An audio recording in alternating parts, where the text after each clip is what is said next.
Ukraine has issued a nationwide air alert just hours after Russia launched a wave of airstrikes. Ukrainian officials say at least 5 people were injured in overnight attacks on Kyiv and at least 4 other cities. Targets include Kharkiv, Kherson, Mykolaiv and Odessa, where a food warehouse was reduced to ashes. The Ukrainian military reports 35 Iranian-made drones entering its airspace and says all of them were destroyed. In the capital, Kyiv, residential buildings were hit and explosions were heard throughout the night.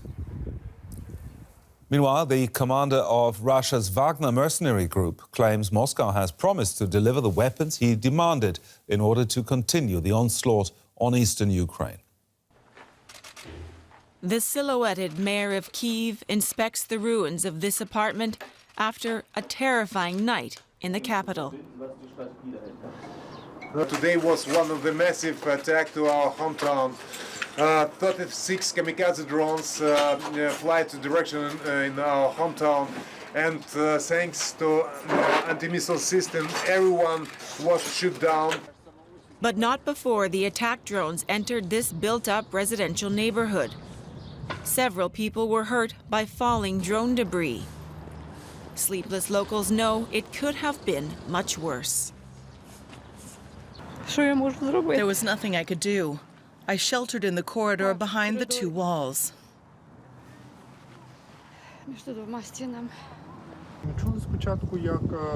We first heard a bang, then there was a flash.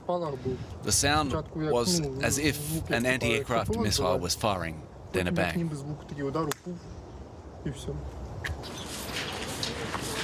When will it all end? The worst thing is that we have learned to live with it. We got up in the morning, slept, took the child to school. It's frightening. In the port city of Odessa, officials said Russian airstrikes hit a food warehouse. Firefighters battled through the night to contain the damage. By daybreak, Ukraine had accused Russia of breaking the terms of a grain export deal. Officials said Moscow was refusing to register vessels entering the Black Sea, effectively blocking Ukraine from supplying grain to the world. For the latest, let's go to our correspondent, Nick Connolly in Kyiv. Nick, what's the situation at the moment?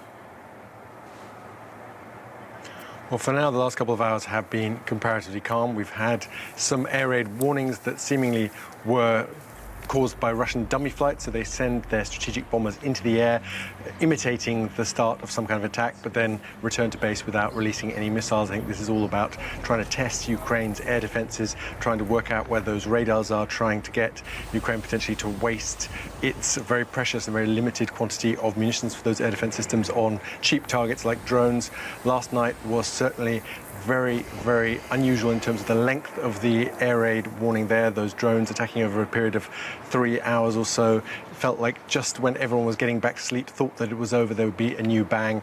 And when you woke up this morning and looked at people on the streets, there were lots of very, very tired faces around. Now, we do know, at least from the official information, that all those drones were shot down over Kyiv at least, but then there is the issue of debris. You know, in a densely populated city like Kyiv, that all means houses damaged, cars destroyed, and it's just a very vivid reminder to people who kind of had thought that these attacks were now a thing of the past, at least here in Kyiv, that this is still a very real danger. Now, let's talk about Bakhmut. Moscow has now agreed, apparently, to deliver more ammunition to the Wagner paramilitary group there to continue its assault on Bakhmut. What effect will that have on the situation there?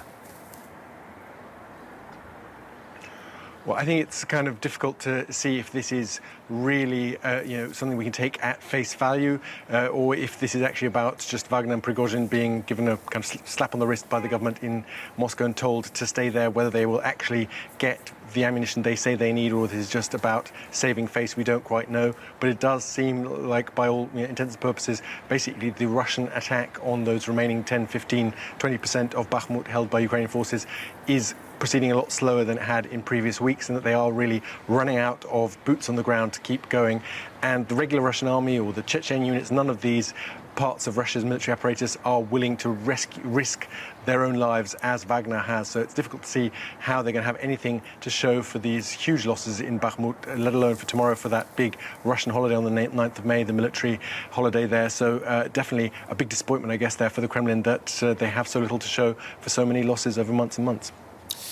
As we heard in our report there, Nick, Russia once again effectively stopped the grain initiative by refusing to register incoming vessels. What's your take on this?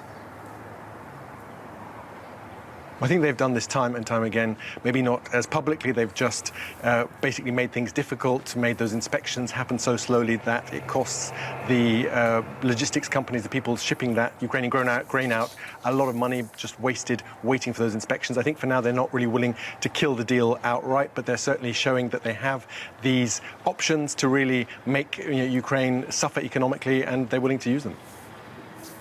Nick Connolly there reporting from Kyiv. Thank you, Nick.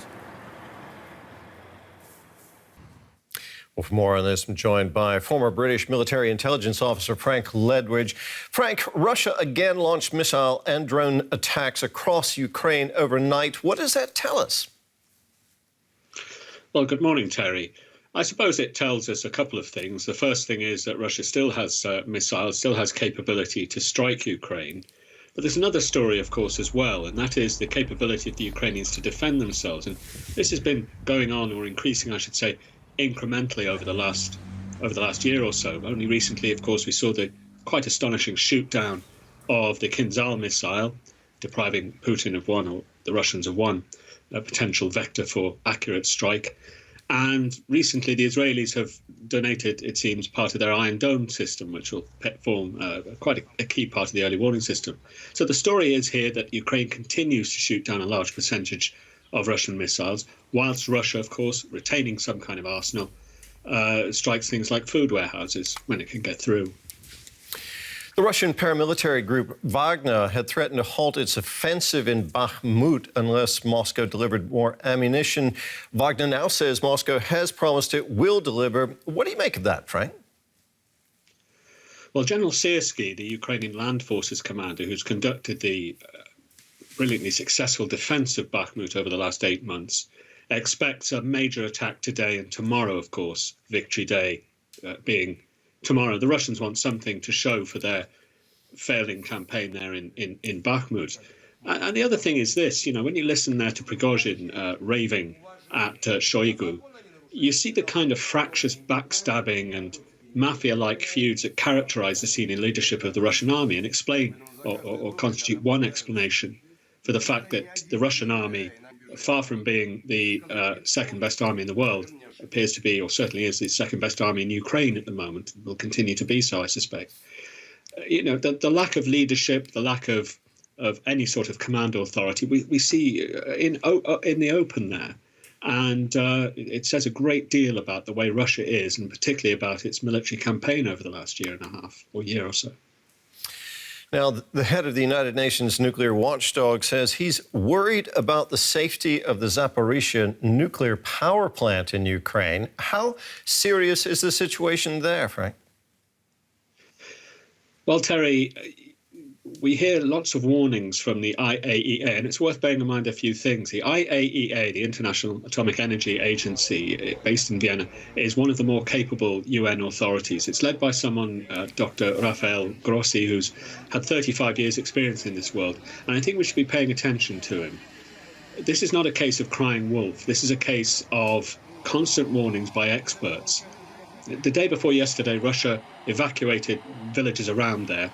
It's clear that that wasn't or doesn't seem to be, if Dr. Grossi is right, simply an information operation or some form of display. There is a real danger here. We should keep a close eye on it and listen to what the IAEA is saying and look at the recommendations they're giving. Frank, thank you very much. As always, military analyst Frank Ledwidge there. Thank you, sir.